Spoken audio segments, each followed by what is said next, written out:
The notification flashed across my phone screen at 3:47 a.m. Domain foodwithgrace.com has been deleted. I'd been expecting it, but my heart still skipped a beat. 5 years of work, over 2 million followers, and a thriving business, all seemingly erased with a few keystrokes. My name is Grace Mitchell, and my ex-husband had just tried to destroy my career. I was in my kitchen, testing recipes for my upcoming cookbook when the message came through. The irony wasn't lost on me. I was literally making his favorite dish, a spicy Korean fried chicken that had gone viral last year, when he decided to pull the trigger on his revenge plan. Another text lit up my screen. How does it feel to lose everything? Maybe you should have thought twice before exposing my affair and the divorce proceedings. I wiped my hands on my apron and picked up the phone.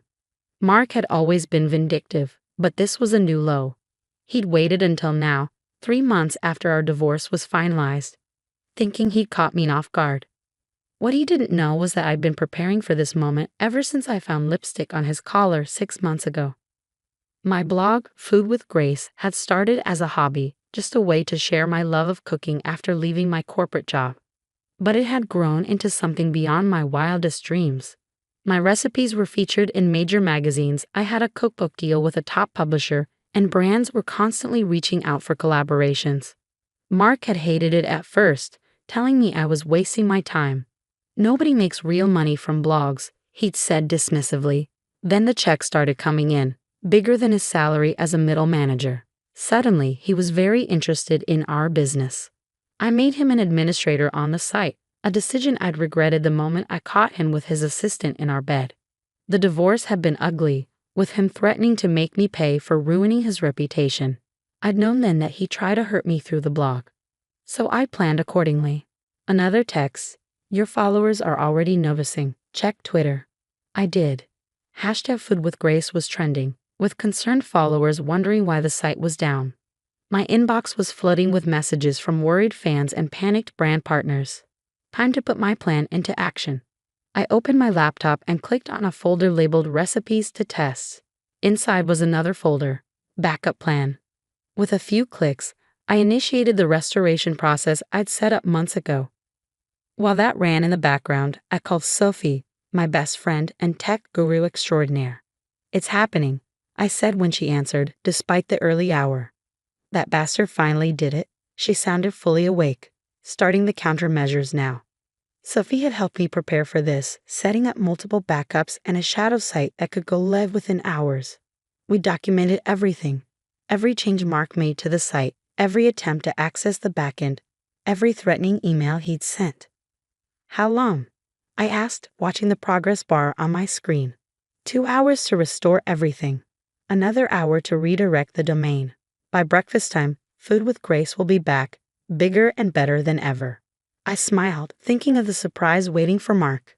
And the other thing. Already in motion, the lawyers have everything they need. While my site was being restored, I pulled up the document I'd been compiling for months.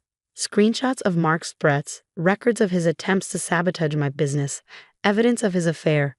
Everything that proved this was a calculated attack. My phone buzzed again. This time it was Diana, my publisher. Grace, what's happening? The site is temporarily down. I cut in smoothly. Technical difficulties. It'll be back up in a few hours. Are you sure? Because we have the cookbook promotion. Diana, I said firmly, trust me. Everything is under control. After reassuring her, I posted a quick message to my social media accounts. Dear followers, Food with Grace is experiencing some technical issues. Don't worry, we'll be back soon with some exciting changes.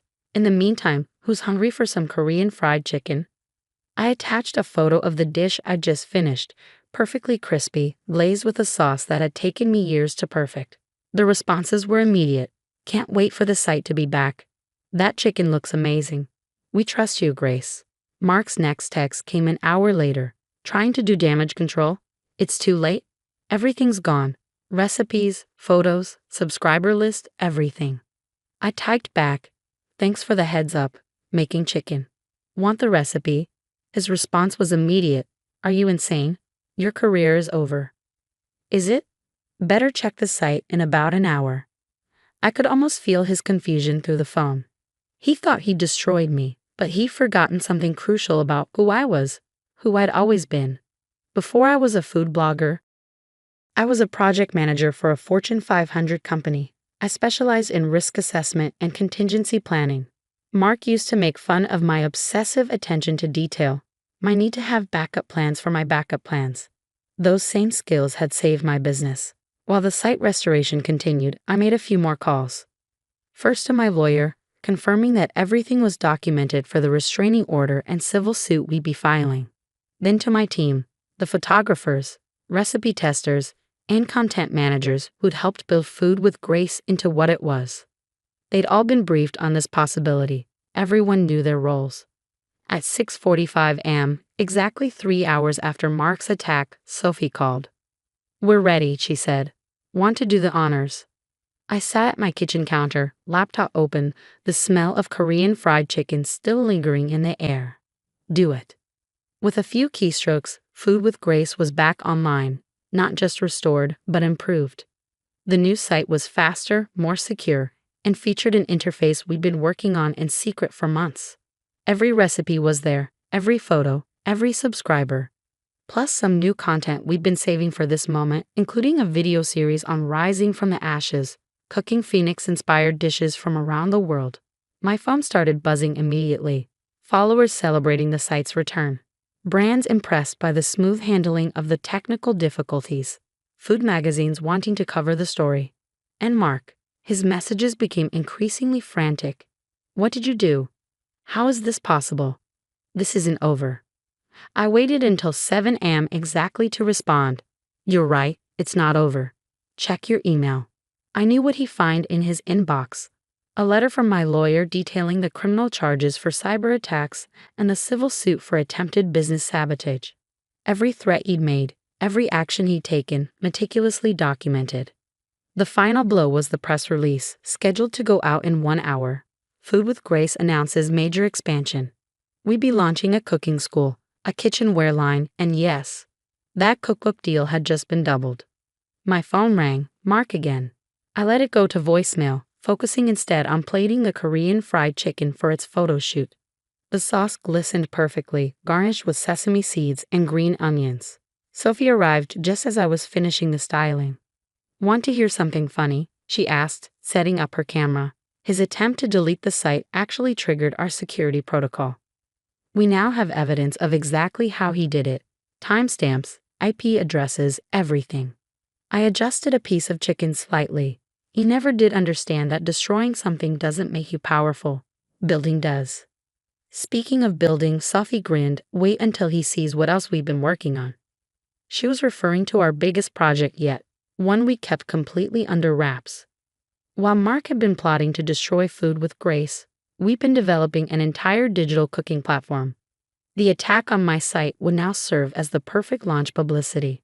As Sophie photographed the chicken, I checked the site metrics. Traffic was already higher than usual, with thousands of supportive comments pouring in.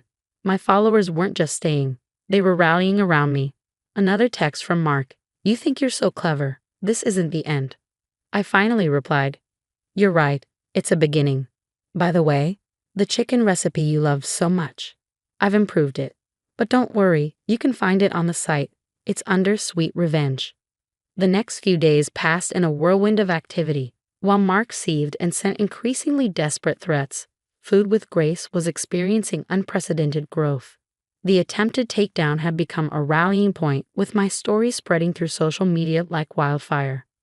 "You have to see these numbers," Sophie said, bursting into my kitchen where I was filming a new recipe video. "We've gained 500,000 followers in 3 days." I kept my focus on the camera as I demonstrated the perfect way to fold dumplings. "How's the engagement?" "Off the charts. That Rising from the Ashes series, people are obsessed. The Phoenix metaphor is really resonating." Of course it was. Everyone loves a comeback story, especially one involving food and revenge served with style. My phone buzzed. Another email from Mark's lawyer, demanding we take down the press release about the site attack. I forwarded it to my legal team without reading it fully. They'd been expecting this. "Grace?" Sophie was looking at her tablet with concern. "Mark's posted something. You should see this." I finished crimping the last dumpling before checking the screen she held out. There it was, a lengthy post on LinkedIn of all places, painting himself as the victim of a vindictive ex-wife who had manipulated the narrative of our divorce. According to sources close to the situation, he'd written, Food with Grace was jointly developed, with significant contributions from both parties during the marriage. I actually laughed out loud. Significant contributions? He once suggested I make spaghetti more authentic by adding ketchup. Sophie wasn't smiling. He's claiming partial ownership of the brand. Let him. I turned back to my dumplings, placing them carefully in the steamer. We have years of documentation proving he had nothing to do with content creation. Plus, I pulled up a folder on my laptop labeled Insurance. Inside were hundreds of screenshots, every dismissive comment he'd made about the blog on social media, every email where he'd mocked my little cooking hobby, every text where he complained about me wasting time on recipe development. I saved everything, I explained. From day one. Call it a chef's instinct for keeping good records. Sophie scrolled through the folder, her eyes widening. There's even a video. From 3 years ago, Christmas dinner. He had quite a lot to say about how anyone could run a food blog, and how I was lucky he let me play around with this nonsense instead of getting a real job. I smiled. Mind if he was going through a documentary phase? Filmed the whole thing.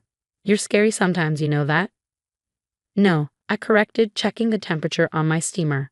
I'm prepared. That preparation was about to pay off in ways even I hadn't anticipated. While Mark was trying to claim ownership of Food with Grace, our new digital platform was in final testing. We'd named it Feast, a comprehensive cooking education platform that would make my blog look like a small side project in comparison. The next morning, I had a meeting with my publisher about the cookbook.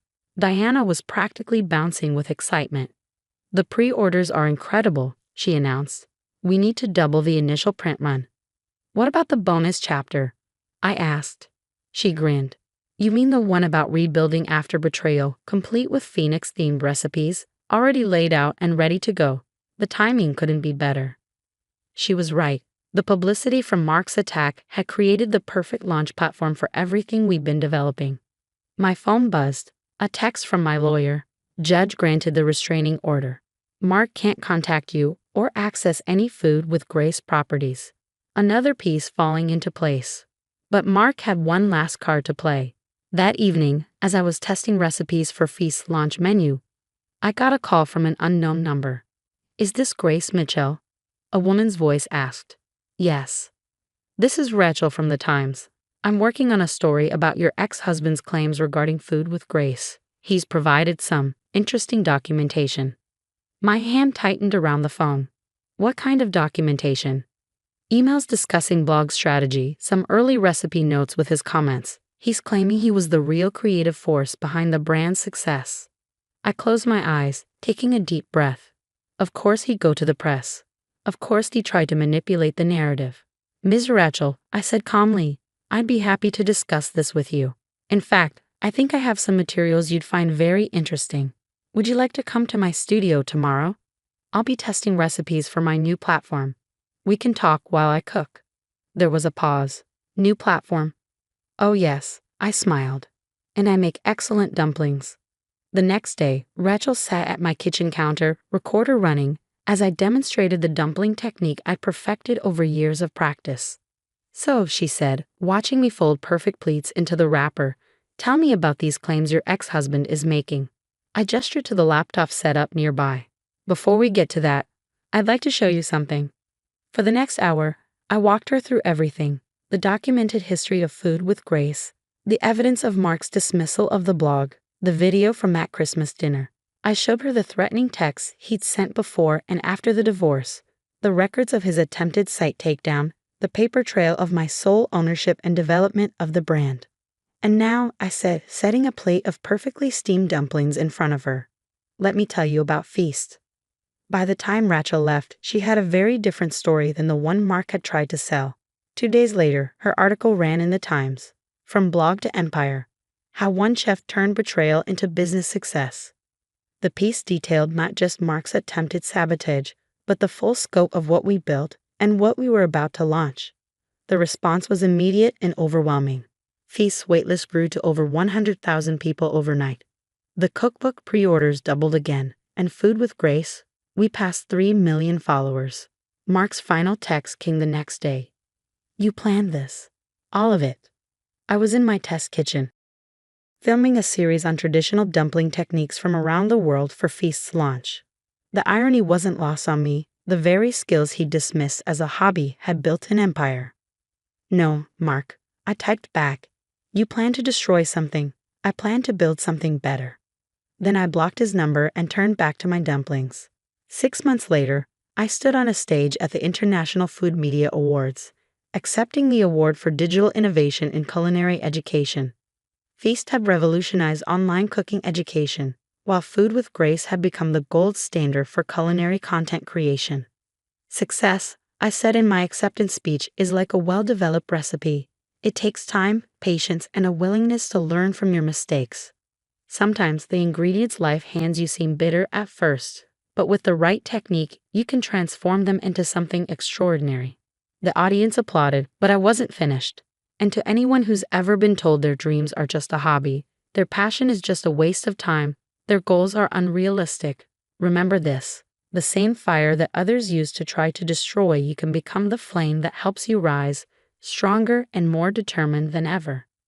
Later that night, at the celebration dinner, Sophie raised her glass. To the phoenix of the food world, she toasted, and to perfect dumplings. I laughed, clinking my glass against hers. To being prepared. You know, she said thoughtfully, Mark really did you a favor.